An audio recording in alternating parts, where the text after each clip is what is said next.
Butyag ni Pangulong Ferdinand Marcos Jr.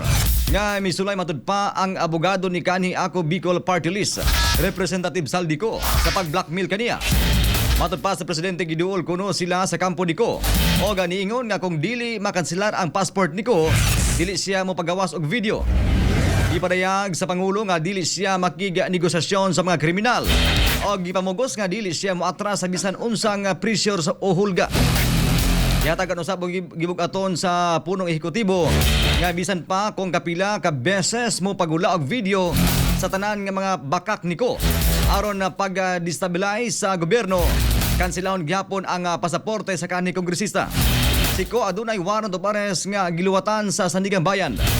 Kagapong adlaw subding nagpagula og video si Saldico kung din unod niini ang lain na usab nga porma o source sa korupsyon. Kung din giingon nga lakip ang pag-import og lamas, asukar, isda ug bugas.